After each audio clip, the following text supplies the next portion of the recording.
नमस्कार, मैं हूं रोहित, न्यू 9 भारत लाइव से। आशा करते हैं आप फिट होंगे, तंदुरुस्त होंगे और सेहतमंद होंगे। आप जानते हैं कि लोकसभा का चुनाव जो है बीत चुका है। 1 तारीख को जो है 7वां चरण का चुनाव था, वह बीत चुका है और 4 तारीख को जो है मतगणना है। इसी बीच हमारे साथ जो है वरिष्ठ पत्रकार जो है संजय मिश्रा हमसे जुड़े हुए हैं। इनसे बात करेंगे, लोकसभा चुनाव पर बात होगी कि लोकसभा चुनाव बीत चुका है, क्या भारत में किसकी सरकार बन सकती है। और आपको हमारे चैनल में बहुत बहुत स्वागत है। बहुत बहुत धन्यवाद रोहित जी। क्या आपको लगता है इस बार किसका सरकार आप बनते हुए देखिए, कल का एग्जिट पोल जो आया है और तमाम एग्जिट पोल में दिखा रहा है कि एनडीए गठबंधन भारी बहुमत से जीत रहा है। किसी किसी एग्जिट पोल में 350 यहाँ तक कि 400 का भी आंकड़ा दिखा रहा है कि एनडीए गठबंधन जीत रहा है। एनडीए गठबंधन मोदी जी के नेतृत्व में तो लड़ाई तो टफ था। कहीं ना कहीं जनता में नाराज़गी थी। महंगाई और बेरोज़गारी सबसे बड़ा मुद्दा था इस बार, जो मोदी जी के खिलाफ में लोग बोल रहे थे, या मोदी महागठबंधन के लोग बोल रहे थे, या इंडिया गठबंधन के सपोर्टर हों। लेकिन इस बार जो था वोटर 2 धड़े में बटा हुआ था। एक तो जो मोदी सरकार से, मोदी के काम से खुश था, एक जो मोदी के काम से ना खुश था। इस बार मुद्दा यही था कि कितने लोग मोदी सरकार के काम से खुश हैं और कितने लोग नाखुश हैं, देखना यही था। सबके अपने अपने दावे थे, अपना अपना सबका एनालिसिस था। लेकिन स्पष्ट रूप से मैं फिर कहूँगा कि 4 जून को ही पता चलेगा कि किसको कितनी सीटें आई। एनडीए गठबंधन को मोदी जी के नेतृत्व में हम लोग भी मान के चल रहे थे कि 300 के आसपास सीट आ रहा है, सरकार बनेगा। लेकिन 350 और 400 अगर आ रहा है, जैसा कि एग्जिट पोल दिखा रहा है, तो ये चमत्कार ही माना जाएगा कि 10 साल के शासनकाल के बाद भी अगर तीसरी बार मोदी सरकार वापस आ रही है, भारी बहुमत से आ रही है, पहले से ज़्यादा सीटें लेके आ रही है, तो कहीं ना कहीं जो मोदी जी कहते हैं कि उन कुछ दैवीय शक्ति है, भगवान का आशीर्वाद है, वाकई में है। चूँकि 10 साल में देश में काम भी हुआ है। हम लोग भी बार बार कहते हैं कि इंफ्रास्ट्रक्चर पे बहुत काम हुआ है। सड़कें बनी, फ्लाईओवर बना, आपको गांव-गांव बिजली पहुंचा है, गांव-गांव टोला-टोला आपको सड़क अच्छी हो गई है। आपको काम बहुत हुआ है। 5 केजी अनाज पिछले 2020 लॉकडाउन जब से लगा था, कोरोना आया था, सरकार मुफ्त में दे रही है। अगले मोदी जी भी 5 साल तक का उसका कर दिए कि अगले 5 साल तक मिलेगा। तो काम हुआ है, लेकिन युवाओं में नाराज़गी था रोज़गार को लेके। जो नाराज़गी जायज़ था, हम लोग भी मानते हैं कि बेरोज़गारी बढ़ा है, विपक्ष जो है सबसे बड़ा मुद्दा लेकर आया था बेरोजगारी, महंगाई को लेकर। क्या इस पर जो है लोकसभा चुनाव में कुछ असर दिखाई देगा या नहीं दिखाई देगा? देखिए, वोट के कुछ परसेंटेज से बहुत सारे सीटों में हार जीत का हो जाती है। तो मान के अगर हम लोग चल रहे हैं कि एनडीए गठबंधन को 50 या 51% वोट आ रहा है पूरे देश से, तो कहीं ना कहीं 39, 40, 45% जो इंडिया गठबंधन को वोट लोग दे रहे हैं, वो कहीं ना कहीं सरकार के काम से नाराज़ हैं। अंतर तो यही है ना कि कितने लोग नाराज़ हैं और कितने लोग काम से खुश हैं। मोदी का देखना तो यही है। इस बार बहुत लोग दावा करेंगे कि जाति धर्म पे वोट पड़ा है। मैं इसको नहीं मानता हूँ। बस 2 ही तरह के वोटर थे, जो मोदी के काम से खुश थे, जो मोदी के काम से ना खुश थे। बहुत बहुत धन्यवाद। तो आपसे जो है बात हो रही जो है बिहार में जो समीकरण था, लालू यादव जो है बहुत बड़ा गेम प्लान करके जो है कुशवाहा जाति के जो है करीबन 6 से 7 लोगों को दिए, अपना जो है दिए। क्या उसे लगता है कुशवाहा जाति के लोग बीजेपी का समर्थन कर रहे थे, जिस कारण से जो है यादव, मुस्लिम और कुशवाहा, तो उसे समीकरण से XY का समीकरण लालू यादव को मिला, इससे कि MY समीकरण की आप बात कर रहे हैं। देखिए, माना जाता है कि MY इंडिया गठबंधन लालू जी के साथ में रहता है। 2 मिनट के लिए मैं अब उसमें सच्चाई मान लेता हूँ। फिर भी मैं ज़रूर मानता हूँ कि 70% अगर यादव लालू जी के साथ में जाते हैं तो 30% यादव जी मोदी जी के काम से खुश होकर एनडीए को भी वोट देते हैं। 10% हो 5% हो, मुस्लिम समाज के लोग भी वोट देते हैं एनडीए गठबंधन को। जाति पाति आपका अगर कैंडिडेट आपकी जाति का है तो 2 मिनट के लिए हम मान सकते हैं कि लोग दे देगा, लेकिन सिर्फ अपने जाति से या 1-2 जातियों के मिलाने से लोकसभा सीटें नहीं जीती जाती है। लोकसभा क्षेत्र बड़ा होता है, 10 लाख के आसपास वोटर होते हैं, तो सिर्फ जाति के समीकरण से आप चुनाव नहीं जीत पाएंगे। लोग देखते हैं कि केंद्र में कौन प्रधानमंत्री बनने वाला है, किसकी सरकार बनने वाली है, कौन प्रधानमंत्री बनेगा। तो प्रधानमंत्री का चेहरा मोदी थे और दूसरी तरफ राहुल गांधी थे। राहुल गांधी ने अपने छवि में काफ़ी सुधार किया है। लोग जब से वो भारत जोड़ो यात्रा शुरू किए, लोग उनको सीरियसली लेने लगा है और उनके भाषणों को लोग अब पसंद करने लगा है। जो पहले लोग कहते थे कि राहुल गांधी को बोलने नहीं आता है, अब उनको सुनने लगे हैं, गंभीरता से सुनने लगे हैं। लेकिन सबसे बड़ी समस्या ये है कि मुख्य विपक्षी पार्टी होने के बावजूद कांग्रेस पार्टी का संगठन धरातल पे नहीं दिखता है। भारतीय जनता पार्टी अगर आज बड़ी पार्टी है और लगातार तीसरी बार अगर सत्ता में आ रही है, तो पिछले 50 साल 60 साल का उनका संघर्ष भी लोगों को देखना चाहिए। कहीं भी भारतीय जनता पार्टी का कार्यकर्ता या जो प्रखंड का अध्यक्ष है, प्रखंड में कोई पद पे हो, जिला में कोई पद पे हो, राज्य में किसी पद पे हो, लगातार वो लोग मीटिंग करते रहते हैं, अपने संगठन का विस्तार करते रहते हैं। मोदी जी जब मोतिहारी में आए थे छठे चरण के चुनाव प्रचार को लेके, तो मोदी जी जब हेलीपैड से उतरे, जो मीडिया में इसका कवरेज नहीं मिला, क्योंकि हेलीपैड पे जाकर आपको वीडियो बनाने की इजाज़त लोगों को नहीं थी, लेकिन वहाँ पे जो स्वागत करने के लिए जो 6-7 लोग थे, उनमें से एक डॉक्टर दीपक कुमार भी थे। उनका मैंने इंटरव्यू लिया था। हालांकि ये बातें उन्होंने इंटरव्यू में ऑन कैमरा मुझसे नहीं बोला, लेकिन ऑफ कैमरा उन्होंने ज़रूर कहा कि मोदी जी पूछ रहे थे कि पन्ना प्रमुख आप लोगों ने बनाया है यहाँ पे, तो भारतीय जनता पार्टी के कार्यकर्ताओं ने कहा कि सर हम लोग पन्ना प्रमुख बनाए हैं। यानी पन्ना प्रमुख वोटर का एक पेज, वोटर लिस्ट जो होता है उसका एक पेज 30 वोटर होते हैं, उसमें भी एक प्रमुख वो लोग बनाते हैं। सोचिए कितना बारीकी से वो लोग अपना संगठन बनाते हैं और लगातार सालों भर मीटिंग करते रहते हैं। उसी का नतीजा है कि भारतीय जनता पार्टी का संगठन आपको हर पंचायत हर वार्ड में दिखेगा, और जो कांग्रेस पार्टी के पास नहीं है। हार जीत का ये बहुत बड़ा अंतर है। 10 साल में मोदी अंतर है। 10 साल में मोदी जी जो काम किए हैं, इस बार वोटर 2 धड़े में बटा हुआ था। एक जो मोदी जी के काम से खुश है, एक जो मोदी जी के काम से नाखुश है। बेरोजगारी और महंगाई उनके मोदी जी के खिलाफ में थे, युवा कुछ नाराज थे जो बेरोजगारी की बात कर रहे थे। महंगाई है, कौन इनकार कर सकता है। लेकिन इसके ऊपर भी अगर एग्जिट पोल को देखा जाए, अगर मोदी सरकार तीसरी बार आ रही है वापस, तो लोगों ने माना है कि मोदी जी ने काम अच्छा किया है इंफ्रास्ट्रक्चर पे। और कौन इससे इनकार करेगा कि इंफ्रास्ट्रक्चर पे काम नहीं किया है। सड़कों का जाल बिछा है, फ्लाईओवर का जाल बिछा है, आपको ट्रेनों का विस्तार हो रहा है, आपको इलेक्ट्रिसिटी ट्रेनें चलने लगी हैं, उस पर काम हो रहा है। गांव-गांव बिजली पहुंच गया। गांव में भी बिजली 18 घंटा 20 घंटा रहता है, तो एक उपलब्धि है। लोगों को सुविधाएं बढ़ी है। तो देखना ही दिलचस्प है कि 4 जून को वाकई में क्या हो रहा है। जो एग्जिट पोल है, मैं अभी इत्तेफाक उससे नहीं रख रहा हूँ। 400 सीटें, 350 प्लस सीटें, मुझे लगता है कि मुश्किल है। बिहार में जो है चुनाव महागठबंधन चुनाव प्रचारक के रूप में राहुल गांधी, तेजस्वी यादव थे, लेकिन अकेले बिहार में अकेले तेजस्वी यादव ने जितना प्रचार प्रसार किया, राहुल गांधी बिहार दौरे पर नहीं आए, नजर नहीं आए। क्या कारण था? एक अकेले तेजस्वी यादव महागठबंधन से उतनी रैलियां पर रैलियां किए और लोगों के बीच गए।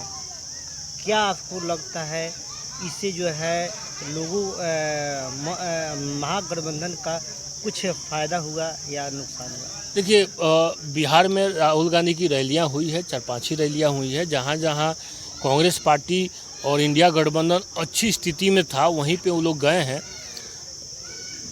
तेजस्वी यादव ने मेहनत बहुत किया है। 225 प्लस उनकी लगभग सभाएं हुई है बिहार के अंदर में। हालांकि बीच में वो अस्वस्थ भी हो गए थे, लेकिन उन्होंने सभाएं की मेहनत बहुत किया। इंडिया गठबंधन के मैनिफेस्टो को जनता तक पहुंचाने में तेजस्वी यादव ने बहुत काम किया है। अपनी उपलब्धियां भी वो बताते थे। जब बिहार में सत्ता में थे, उप मुख्यमंत्री के तौर पे जो उन्होंने काम किया उसको भी बताते थे। शिक्षक बहाली का भी वो क्रेडिट खुद लेते थे। तो मेहनत तेजस्वी यादव ने किया है। राहुल गांधी की कुछ ही रैलियाँ हुई। अगर 40 के 40 लोकसभा सीटों पे अगर राहुल गांधी जाते तो हो सकता था कि रिजल्ट कुछ बेहतर आता, लेकिन नहीं गए। रणनीति में कमी, आप उनके पास समय का कमी कहिए या रणनीति में कमी कहिए, जो हो।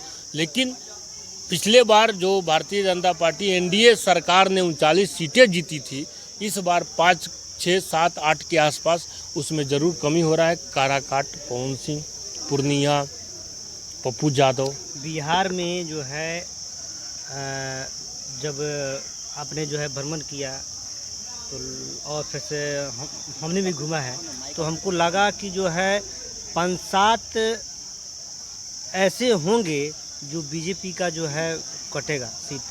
5-7 वोट जो है 5-7 सीट घटेगा, जरूर घटेगा। वो 7 भी हो सकता है, 8 भी हो सकता है। लेकिन सीटें एनडीए सरकार को बिहार में नुकसान हो रहा है पिछले के मुकाबले। क्या जो है सीट घटने का कारण जो रहा है बीजेपी का, तो बीजेपी का जो है यह जो है कहना कि मैं जो है राशन जो देता हूँ वह 5 साल और बढ़ा दूंगा। तो उस पर राहुल गांधी ने कहा था कि मैं 10 किलो राशन दूंगा। तो क्या इस पर कांग्रेस के पक्ष में वोट इस बात पर पड़ा है या नहीं पड़ा है, क्या आपको लगता है? 5 केजी से सीधे दुगुना देने का बात किए थे तो पूरे 543 सीटों पे राहुल गांधी का सरकार बन जाता है, इंडिया गठबंधन को जीतना। अगर मेरी बात समझिए, 5 केजी अनाज को डबल उन्होंने कर दिया तो पूरे देश में उनका लहर चल जाएगा। ऐसा नहीं है। वोटर 5 केजी 10 केजी के चक्कर में नहीं पड़ता है। वोटरों ने देखा कि 10 साल में मोदी सरकार ने क्या काम किया। इंफ्रास्ट्रक्चर पे बहुत काम किया, लोगों ने सराहा। 10 साल के अंदर में Mumbai bomb blast, Delhi bomb blast जैसी घटनाएं नहीं हुई है। इसको लोगों ने इसको ऐसे स्वीकार किया कि हाँ भाई, नक्सलियों पे जो लगाम लगा है। गृह मंत्री अमित शाह लगातार नक्सलियों के खिलाफ में अभियान का नेतृत्व करते रहते हैं, तो काम हुआ है। अगर केंद्र में मोदी सरकार वापस आ रही है तो ये मोदी सरकार का भरोसा है, जनता को मोदी सरकार पे भरोसा है तभी वो आ रही है। अगर 5 केजी के बदले 10 केजी, अब कल हो के कोई आए हम तो 20 केजी अनाज दे देंगे तो लोग उनको वोट दे देगा। ऐसे वोट नहीं मिलता है। अच्छा, आपको क्या लगता है इस बार जो है बीजेपी कहती है कि जो है 400 के पार, क्या आपको लगता है कि 400 के पार इस बार होगा कि नीचे ही रहेगी?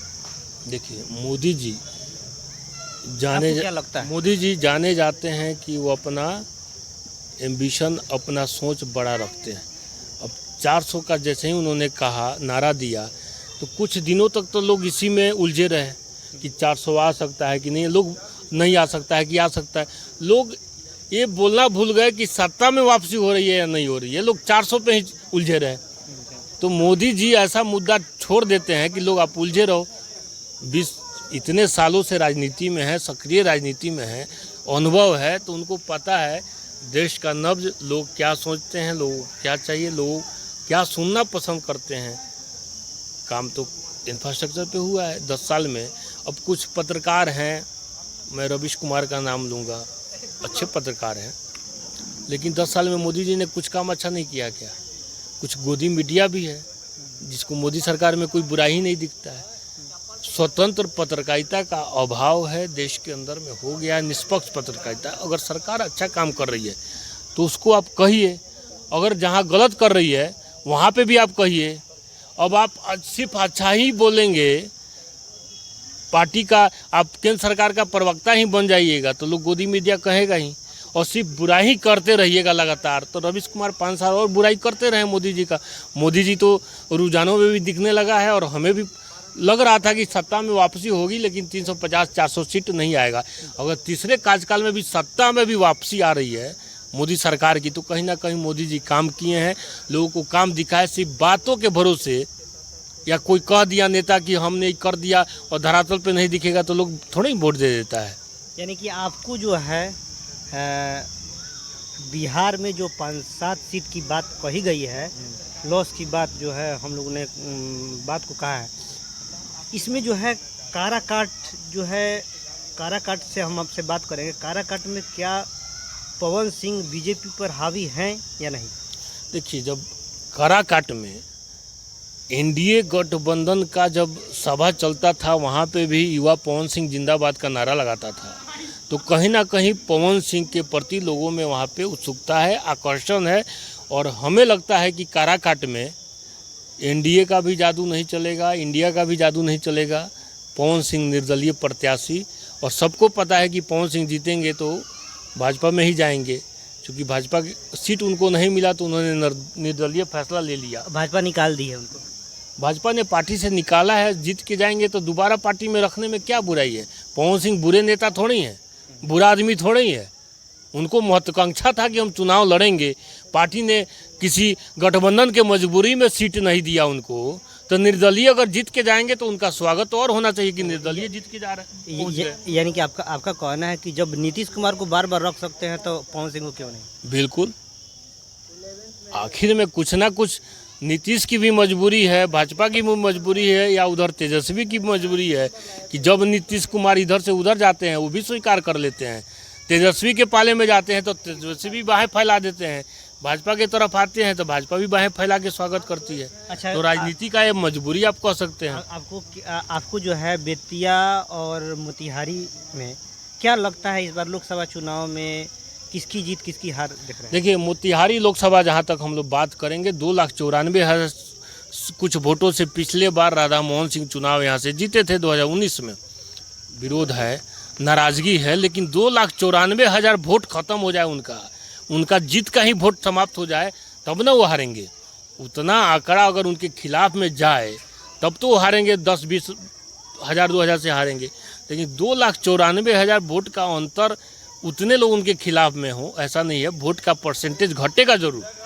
इस बार 2 लाख वोट से वो भी नहीं जीत पाएंगे। लाख वोट से जीते, 1.25 लाख हो, 50,000 का भी अगर मार्जिन से वो जीत रहे हो तो उस पर भी लोगों को आश्चर्य नहीं होना चाहिए। वोट परसेंटेज घटेगा जरूर, लेकिन राधा मोहन सिंह मोतिहारी लोकसभा से चुनाव जीत रहे हैं। जो हम लोगों ने सर्वे किया है, हम लोगों ने लोगों से बात किया है, गांव, टोला, वार्ड, पंचायतों में हम लोग घूमे हैं। चुनाव बेतिया से क्या लगता है? बेतिया से क्या लगता है? टफ लड़ाई है बेतिया से। मनीष कश्यप अगर निर्दलीय प्रत्याशी के तौर पे वहाँ पे लड़ता तो वहाँ पे भी कुछ ना कुछ खेला होता, लेकिन मनीष कश्यप के हटने से सिर्फ संजय जायसवाल को ही फायदा नहीं हुआ। जो भारतीय जनता पार्टी ने मनीष कश्यप को अपने पाले में लाया तो कहीं ना कहीं उसका फायदा मदन मोहन तिवारी को भी मिला है। मनीष कश्यप को सिर्फ भुंजार लोग ही वोट नहीं दे रहे थे, मनीष कश्यप को का वोट गरीब जाति में भी था।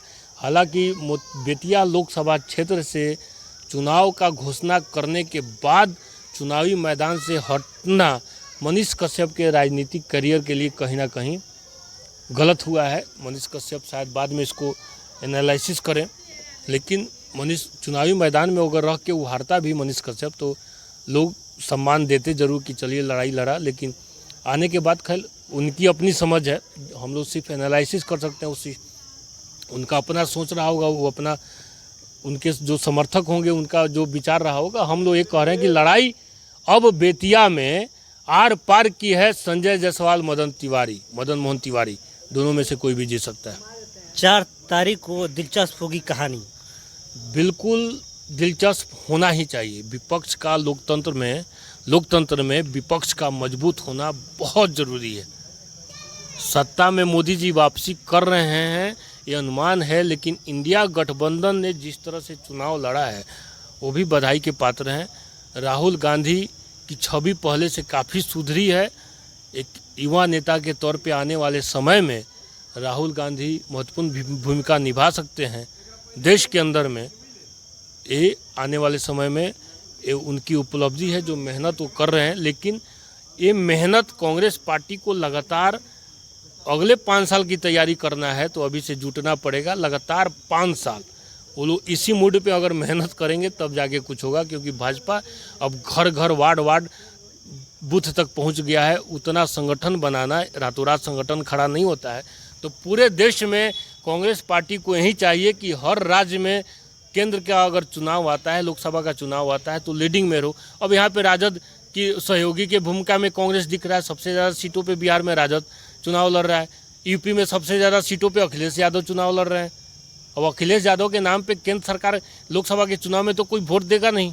यहाँ पे तेजस्वी यादव तो मुख्य चेहरा है नहीं लोकसभा का, तो वहाँ पे तो राहुल गांधी है ना। यानी कि आप जिस प्रकार कह रहे हैं, हाँ। लग रहा है कि मैंने आपका कहना है कि कांग्रेस जो है जो जो जो जो है केंद्र का जो दो दल है, भाजपा और कांग्रेस, हाँ। तो कांग्रेस सारे सीटों पर नहीं लड़ने के कारण जो है उसका वोट प्रतिशत घटेगी। बिल्कुल हो सकता है, जनता ये सोचेगी ना कि भाई ये अखिलेश यादव को हम क्यों वोट दें, तेजस्वी यादव कौन सा, ठीक है इंडिया गठबंधन में हो, और बिहार और यूपी में खासकर कई सालों से कांग्रेस पार्टी सत्ता में नहीं है, तो कांग्रेस पार्टी के प्रति लोगों में उतनी नाराजगी नहीं है जितना अब लालू जी न हारे थे यहाँ पे।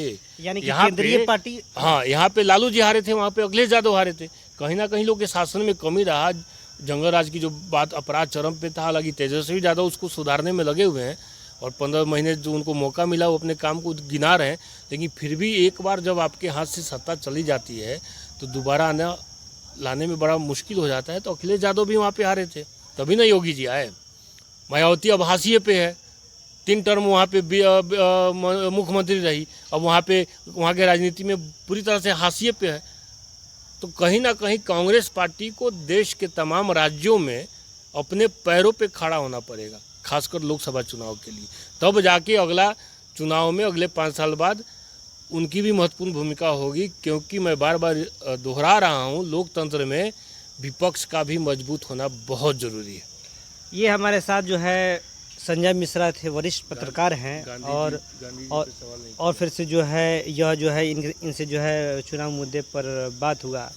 और संजय जी, आपसे यह बात, एक बहुत बड़ा मुद्दा है, गांधी जी के विषय में कहा गया, तो गांधी जी जो है 7वें चरण के पहले ही जो है पीएम मोदी ने कहा कि गांधी को जो है फिल्म से जाना गया, वह जो है फिल्म से फेमस हुए, उनकी पहचान कोई नहीं थी। इस पर क्या कहना है आपका? देखिए, गांधी जी की पहचान तो तभी से बनी है जब अफ्रीका में श्वेत अश्वेत की लड़ाई वो लड़ के आए थे।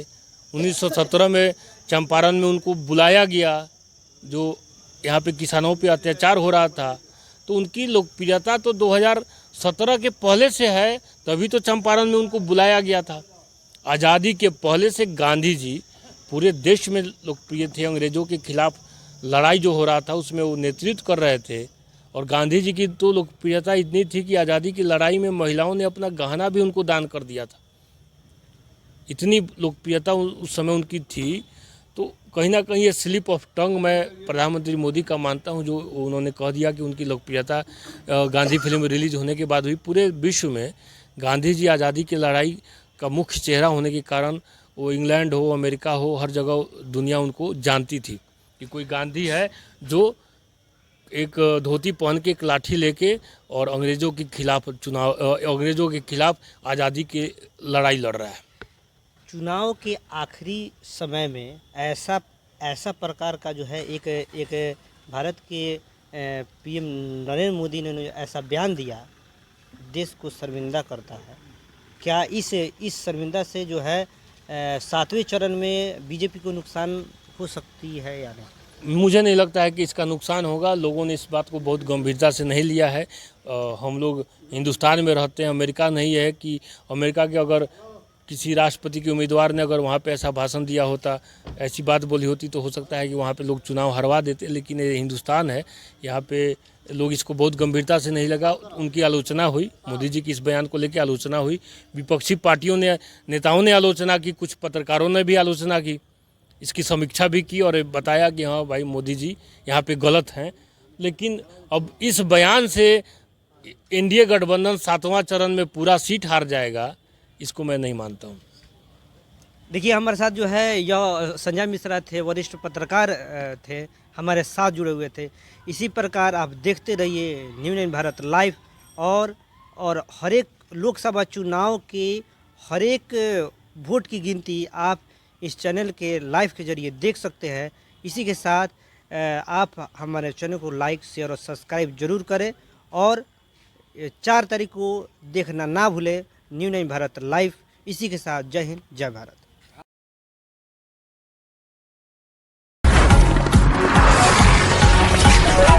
है।